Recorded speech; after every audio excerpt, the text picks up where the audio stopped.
Picture the scene. You're ill. You've been unwell for some time, and you, as a nobleman, are picking your way through the forests and unwelcome terrain of the Kentish Weald at the beginning of the 1700s. With you is your retinue of servants. Then all of a sudden, you see a pool of water. Well, nothing unusual in that, you might think, but it looks orange. It's rusty. Spying a hovel, you request a vessel with which to scoop up the water with. And so, gingerly, you try it. And it tastes delicious. It's pure. In fact, it's the best tasting water you've ever tried. And then a thought occurs to you. Maybe this water has health-giving properties. Maybe it could cure your illness. So you take a sample to London. And your physicians, they tell you that it is good stuff. So back you go to the pool. And you start to guzzle the orange liquid.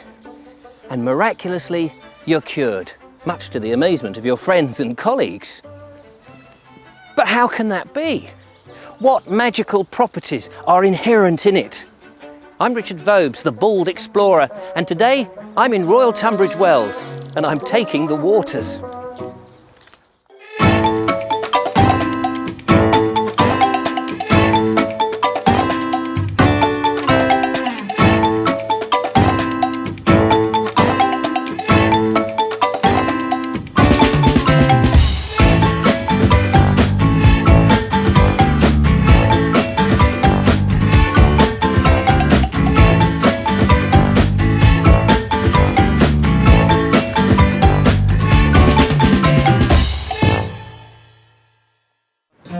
I'm taking the waters of the Chalybeate spring water at Tunbridge Wells, and to get here I've come by train. Royal Tunbridge Wells is in the southwest corner of Kent, the so-called Garden of Eden. The town is close to the border with East Sussex and situated on the northern edge of the High Weald. On first impression, you may be forgiven for thinking that its fame was purely from the Victorian period. There are a great many impressive buildings here from that era, and quite a few of the villas are for the well-to-do. It's sprawling, busy and well-connected. But for me, one of the constant impressions of this town, even before I'd ever been here, was that it was full of disgruntled middle-class folk whose only source of pleasure was irate correspondence with the national newspapers. However, Mr. and Mrs. Disgusted from Tunbridge Wells may not realise that this is a rather peculiar town, with a pretty unusual start. Tunbridge Wells is famed for being a spa town, of course, so it's that famous water I want to try.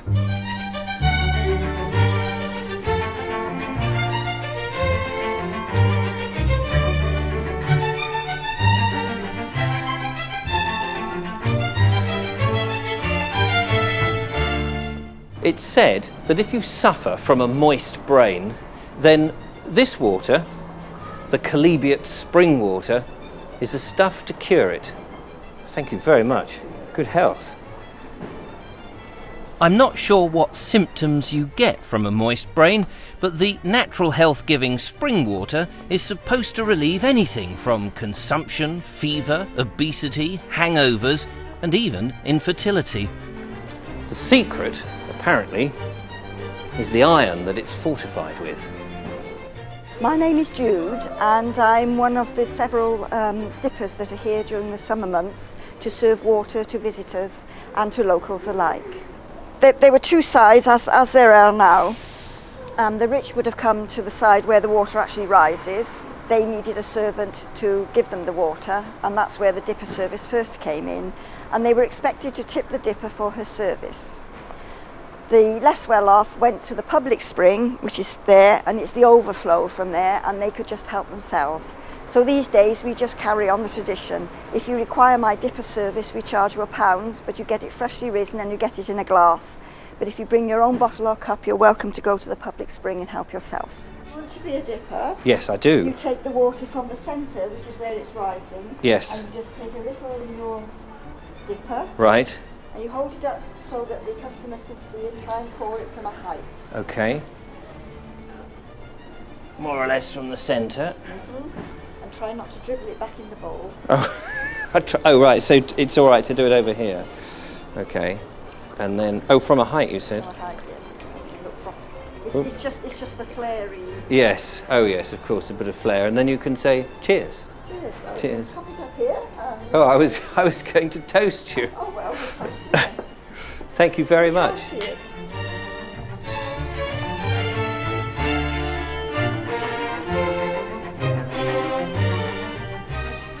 It was that orange rusty colour that Lord North spotted lying on the forest floor while travelling back to London in 1606.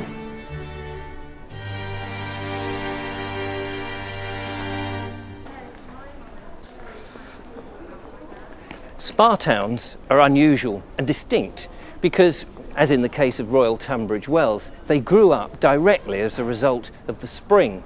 Prior to this, it was just a wilderness of forest and heath.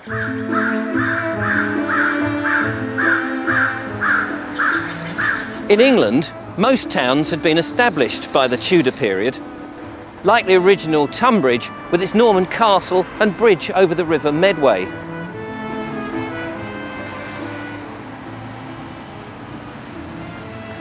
The roads in Britain that crisscrossed the country were busy, but not great. And in Kent and Sussex, they were mostly a bogged, mired track, difficult to navigate.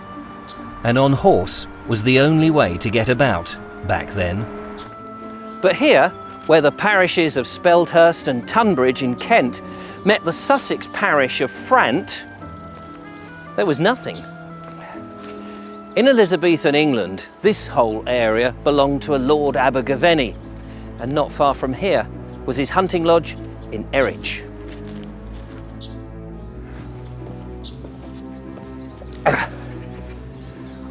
One of the lesser known features in this particular part of Kent and Sussex, normally famed for its clay weald and chalk and flint downland, are these rather exposed outcrops of sandstone rock.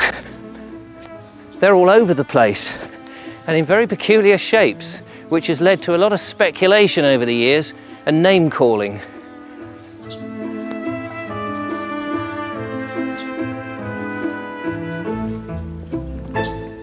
This, for example, is called the toad, originally believed to have been carved out by primitive man. In actual fact, it was shaped by 6 million years of wind.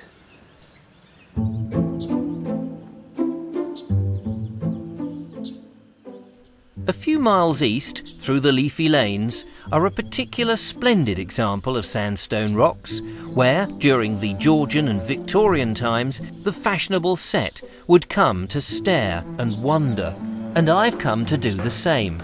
There are few places in Kent and Sussex where you can experience such oddities, so you definitely have to make the most of it. From around 6 million years BC to 8,000 years BC, the area was covered in huge sheets of ice. But this is absolutely remarkable. They are staggering on this 9-acre site. These rocks, originally a Saxon settlement and then a Roman hill fort. They just blow you away. As the climate warmed, the water receded, leaving the rocks exposed as they are now. Hunting tribes from the Middle Stone Age period were the first to live here, building crude shelters beneath the overhanging rocks.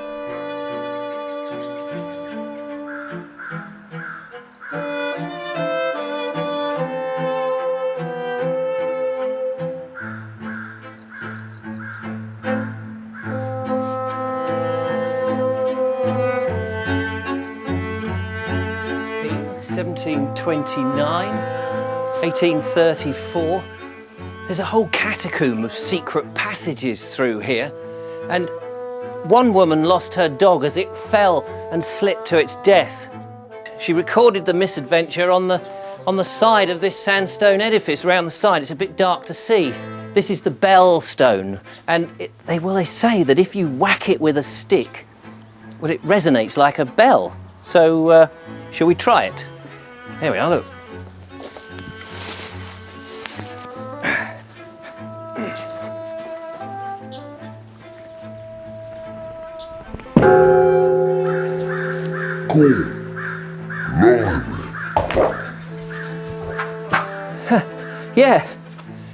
Yeah, it does.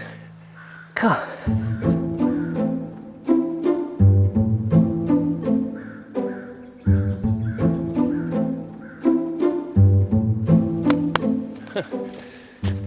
They range from about 40 to 70 feet in height, but these days they make the perfect backdrop for picnickers, for walkers, for wedding photography, and of course, for rock climbers.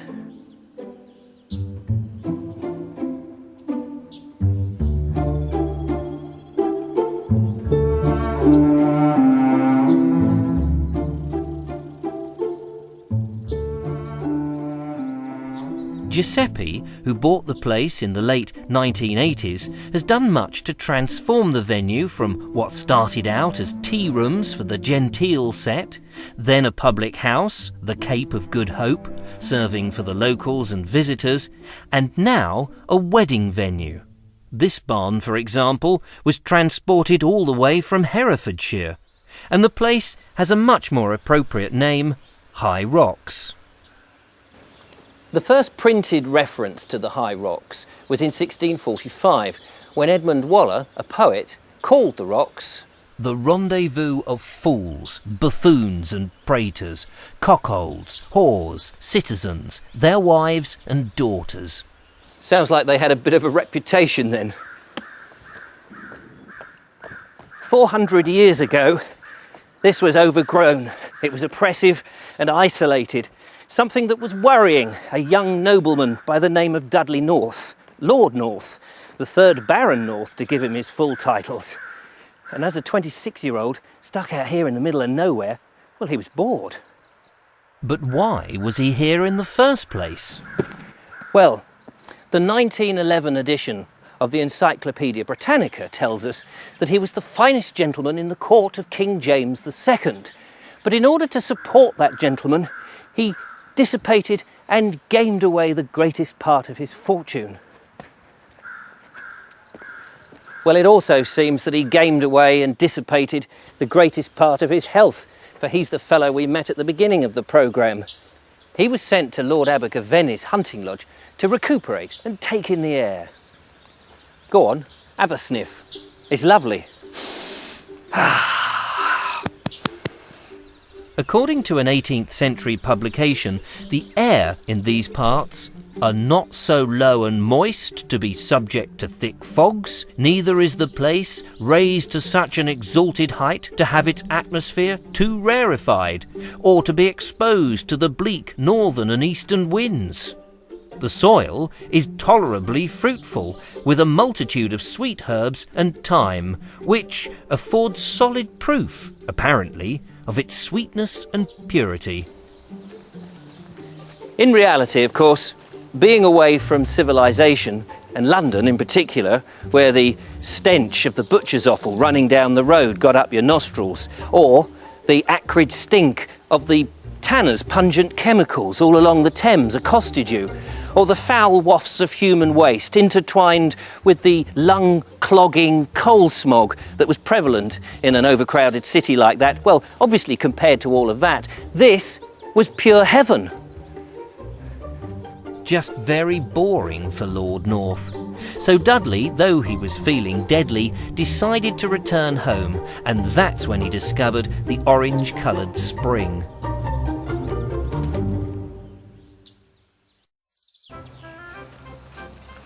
Rumours of the magic water started to circulate amongst the rich and famous. Lord Abergavenny, inspired by Dudley's leap back to health, started to clear access to the water.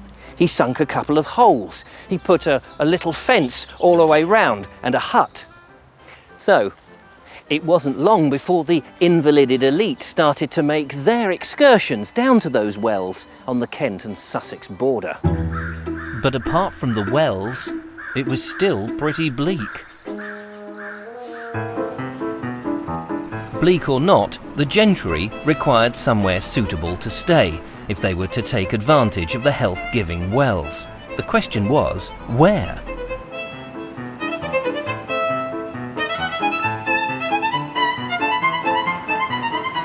The nearest place to find suitable accommodation for those noble men and women was 4 miles away in the medieval town of Tunbridge.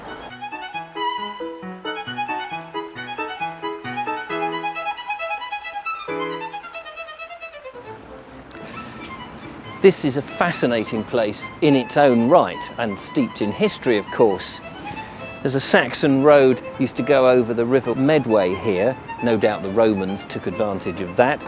And when the Normans came, they built their Motte and Bailey castle, as they did everywhere, and then later built it in stone.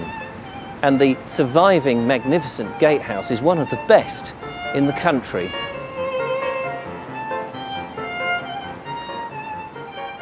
Tunbridge was a market town, and it thrived thanks to its close links with London, especially after the mid-18th century when the Medway Navigation Company was constructed, because set up all along the bank here were wharves, enabling cargo to be loaded and unloaded and sent up and back to the capital.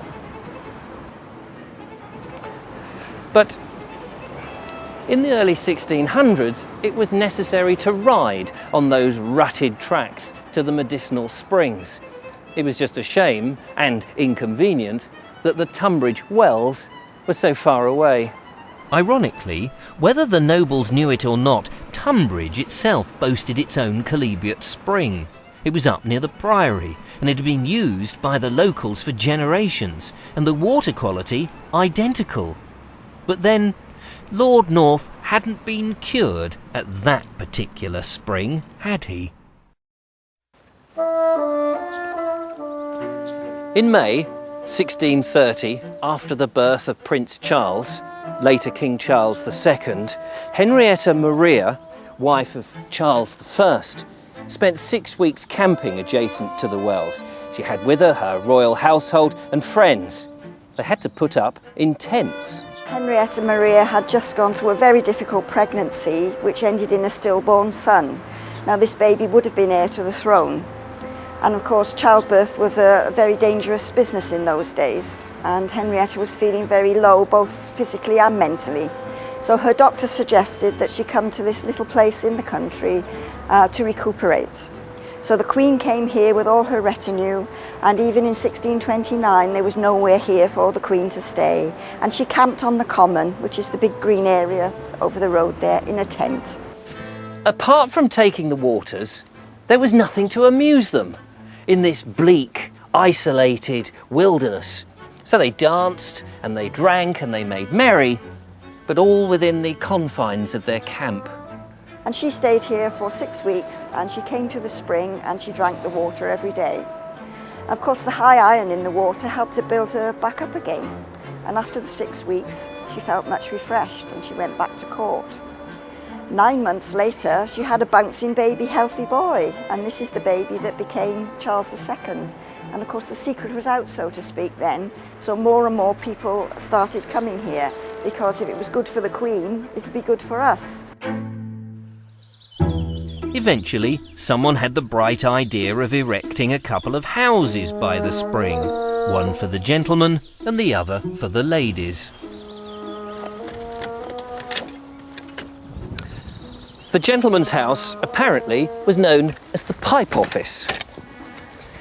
Nothing to do with plumbing or having the water delivered to them in a tap.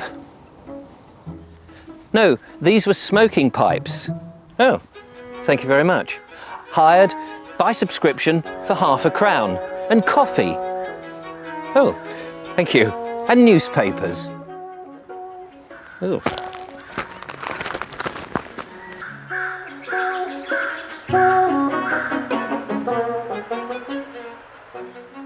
As the resort, in inverted commas, started to see larger numbers come down to what was now called Tunbridge Wells, a green bank was levelled immediately in front of the spring head and an avenue of trees planted.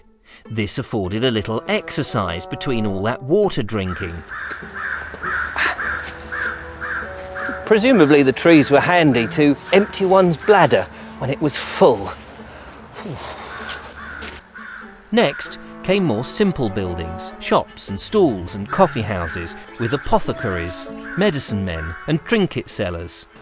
All who were geared up to service the polite, fashionable and, more importantly, wealthy water drinkers who were flocking to the wells in what was fast becoming the season, basically the spring and summer months.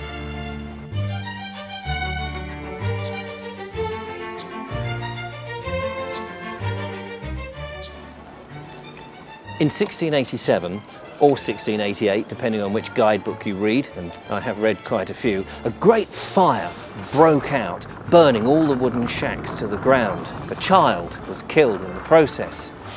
Great sadness, of course, for that child, but it was seen as a great opportunity because they could rebuild and improve the walks. Queen Anne, who came many times to sample the waters, brought much popularity to the place, and also a bag of money, £100 to be exact, in 1700, which went towards paving the floor. It was covered in pan tiles, from which it gets its name, but not the sort used on rooftops. They're S-shaped, and they'd be useless to walk on. No, these were small square tiles baked in square pans, hence the name. And so the pan tiles became the fashionable resort to be seen, now provided with assembly rooms, meeting rooms, lodging houses, and all the other paraphernalia that the well-heeled required. And 36 miles from London, it was so much more convenient than Bath, Buxton or Harrogate, the other principal rivals of the time. A formidable woman by the name of Belle Causey set herself up as an absolute governess, and she conducted the gaming rooms. You could play cards in between the dances. They were immensely popular at 2 guineas a day. Of course, when we think of gaming rooms these days, we picture the vast flashy gaming arcades found in Las Vegas, or the naff one-arm bandits and slot machines on seaside piers. But this was very different, beautiful and ornate, especially designed Georgian architecture, with orchestrated rituals, rules and regulations, all eagerly adhered to. It was reassuringly expensive, as the phrase goes, in order to keep out the hoi polloi. It was a world of sensibilities and utter politeness. Manners were essential, the right dress code crucial, and to be seen fundamental to its success. Beau Nash, the dandy and setter of fashion in Georgian England, was a big noise at Bath. He eagerly wanted to take over from this domineering woman Belle Causey in Tunbridge Wells. He was determined to show the upper classes how it was done properly. He had visited in the early 1700s and was appalled at the amateurishness of the place. And so finally, when the governess died in 1735, Nash, although over 60 years himself, took over and appointed himself Master of Ceremonies and Controller of Entertainments until his death in 1761, some 26 years later. It is thanks to Nash that Tunbridge Wells really shot to the height of its fame as a fashionable resort, where you needed deep pockets to afford to stay. But were they really coming for the benefits of the water that Lord North spoke so enthusiastically about 150 years previously?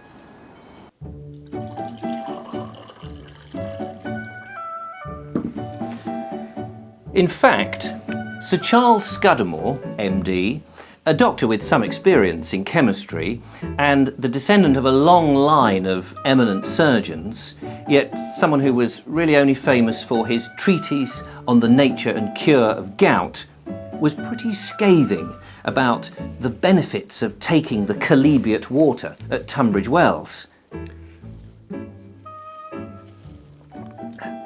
He suggested there were much better places to obtain more pleasing and greater enriched water in the country. He even went on to inquire whether its powers as medicine have all the pretensions which it claims. And he wasn't the only one. A.B. Granville, a well-respected physician and effectively the Baedeker of health-giving resorts, wrote in his lengthy tome, The Spas of England and Principal Sea-Bathing Places, published in 1841, that he found the whole concern, whether for drinking or bathing of mineral water at Tunbridge Wells, at low ebb, and he said it was totally unworthy of its former reputation. The Tunbridge Wells Chalybeate feels cold and heavy to the stomach for a few minutes after drinking it, and often fails to produce those warming and stimulating effects which the effervescent chalybeates of Germany produces. He then goes on to say, I stated it before, and may I be permitted to repeat it again, that had this water possessed 20 cubic inches or more of carbonic acid gas in a pint, its effects would have surprised the most incredulous to the efficiency of Tunbridge waters. He also says, There is not another place in Great Britain with the pretensions of a spa where the principal features are so neglected. The spa, as a spa, is at its 11th hour, or on its last legs. He's an interesting chap. A.B. Granville had toured England, visiting the spas and the principal bathing places. He'd already been to Germany and written about the spas there, so in his field he was a bit of an expert.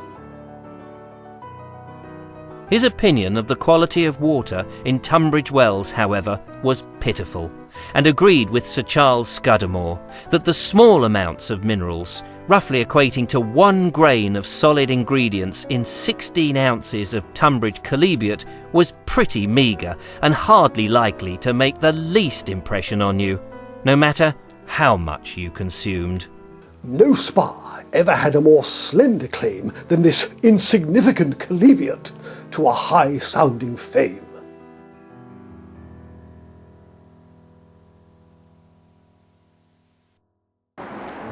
But surely royalty, nobility and famous people couldn't be wrong, could they? At the end of the day, it didn't matter a damn about the quality of the water. Fashionable people came to be seen. Just as Daniel Defoe did. He was here when the Duke of York, later to become James II, was parading the Pantiles. But soon, Defoe ran out of money and was compelled to retire from the town and continue his grand tour of Great Britain. His wry comment in a letter published in 1724 noted nobility and gentry go to Tunbridge Wells, merchants and rich citizens to Epsom. It was a different class altogether. Today, the town is busy, youthful and dynamic and bears no relation to its former life. The Victorians were great builders. People were living longer. Conditions for the less well-off were slowly improving, and like today, there was a housing demand. And as workers were migrating from the countryside and seeking employment in the towns and cities, the successful businessmen were packing up from above their shops and factories and moving into suburbia. The need for residences was increasing.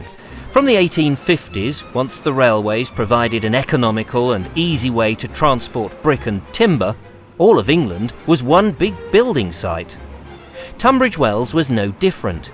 The area down at the Pantiles at the beginning of the 1800s could hardly be called a town. It was a resort. It closed up for the winter months and virtually hibernated until the spring. It existed purely for the rich visitors. Once the Victorian era was truly started, the expansion of the town was dramatic, and it was to the north. Modernity has the habit of trying to hide our historic roots, but the Victorian blueprint is still very much in evidence. But this programme's more concerned with the heyday of the spa town. I mean, I'm sure there is much to see and plenty to explore, of course, after that expansion took hold. For the moment, let's wind the clock back to the second half of the Georgian period, the mid to late 18th century, when the first residents started to take root here. This vast common just to the east of the Pantiles was open to all for grazing. Apart from not being able to build on it, it wasn't too overgrown. Well, the sheep took care of that. Part of the ethos of taking of the water was breathing the air and having vigorous exercise. That meant walking. Though to the rich, overfed elite, that was really just wandering about a bit. I'm Steve Budden, I'm the warden for the Commons. I look after the general day-to-day management of the Commons. There's been a warden for only just over 20 years because the job was new when I started. But I believe there have been sort of rangers and things in the past whose jobs were more just to patrol the common and keep order. We're trying to attract more people back onto the common and make it a more welcoming place, but certainly the locals have known and loved it always, and certainly obviously the dog walkers and so on. Uniquely, it had in its past a racecourse. Yes. The racecourse went right the way around Tunbridge Wells Common. It was a mile circuit, and this was back in Regency times, really. You still see in the museum quite a few of the old posters advertising the race days. Of course, in those days, Tunbridge Wells was very much it was quite a new town then, a place of leisure and pleasure, and the racecourse really sort of set everything off. There was it was kind of the social focus of the town, I suppose, the common. Historically, the common was famous for its views and its open character and the springiness of the turf and so on. And that, of course, was when it was a grazed common, and really there were very few trees up here. It was mostly fine grasses, gorse, heather, and a few bits of scrub. We're running a program to try and open up parts of the common and make a sort of mosaic of different habitats. If we climb to the top of this hill, Mount Ephraim, we come to a ridge which originally overlooked the common and the Pantiles. Well, of course, in 400 years, the common has drastically changed. It's massively overgrown. And now on the top of the ridge is a busy main road. It was the perfect place to construct lodging houses, residential estates and summer homes. And of course, all adorned with the necessary assembly rooms, coffee lounges and even a bowling green. A few of the later buildings are still standing, and they give us an indication of the elegance and status that was once here. That hotel is the Wellington Hotel, built at the end of the 19th century. Now, sadly, a budget hotel. However, as soon as the first properties were erected, a rival spot seemed to be more beneficial, and that lay directly opposite on another promontory.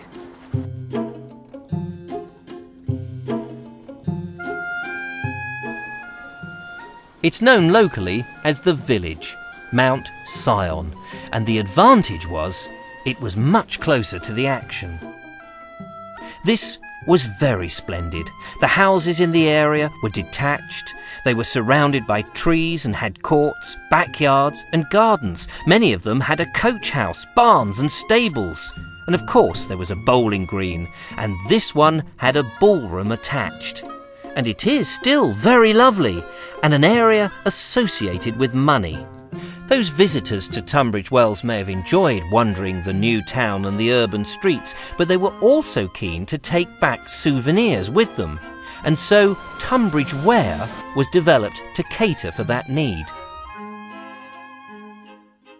My name's Ian Beavis. I'm the Collections Management Officer at Tunbridge Wells Museum and Art Gallery, so I have the role of curator, looking after and interpreting the collections here. Tunbridge Ware, we believe, is Britain's oldest souvenir industry. It was made from the 1680s onwards as a souvenir for the visitors who came to drink the waters of the famous Chalybeate spring, but it evolved over the years to adapt to public taste. The earliest Tunbridge ware is painted white wood, usually maple or sycamore, but as you move into the Victorian era, into the 1830s, you start to develop the iconic mosaic, which most people associate with Tunbridge ware today. And once they've moved into that area, then as many different woods with different patterns and textures they can lay their hands on are brought into the mix. They're usually functional. Needlework equipment is extremely popular, right down from little pin cushions through to very elaborate work tables. Writing equipment, pens, pen trays, portable writing desks are very popular too. Little occasional tables and small pieces of furniture. So in the Victorian era, there were at least half a dozen major Tunbridge ware factories where the ware was produced on a production line. So you had people building the carcasses of the boxes or other articles, people creating the mosaic blocks, slicing them up, putting them on. And the largest factory employed no less than 40 men at its heyday. So they were churning out thousands of pieces a year. Tunbridge Wells does have a claim to be England's first holiday resort in the modern sense, because although it started out as a health resort, the fact is that people also came here to enjoy a rustic holiday and to get away from it all in a place that felt very remote, even though it was only within 30 miles of London. And I think it's like holidaymakers in any generation. They want something to remind them of their visit, and local craftsmen found a way to meet that need. The smallest pieces you could probably pick up for sixpence, the little pin cushions and such like. On the other hand, for top of the range, occasional work table, you might pay something like 5 guineas. The eclipse was in the early 20th century. After 1903, there was only one factory left, and that lingered on until 1927. There was a brief revival in Rye, which carried on until the outbreak of the Second World War.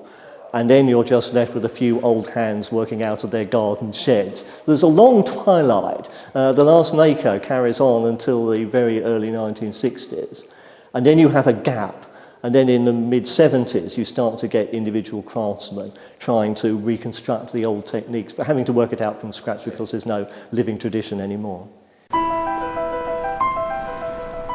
Once the Regency period was over, the decadent lifestyle began to look frowned on. As the Industrial Revolution got underway and the various Reform Acts came into force, and particularly the coming of the railways, a different type of visitor started to flock to the countryside, and then, more frequently, the seaside. These were the day trippers. Bathing in the sea was a big deal for a while, but things changed. Tunbridge Wells grew into a municipal town with professionals, lawyers, bankers, shopkeepers, doctors. And the middling classes and those beneath could come down and find out what all the fuss was about this orange-coloured water. Well, the main thing is very high in iron, so that's very good for the blood. And it's 25 parts per million, so it is really iron-rich.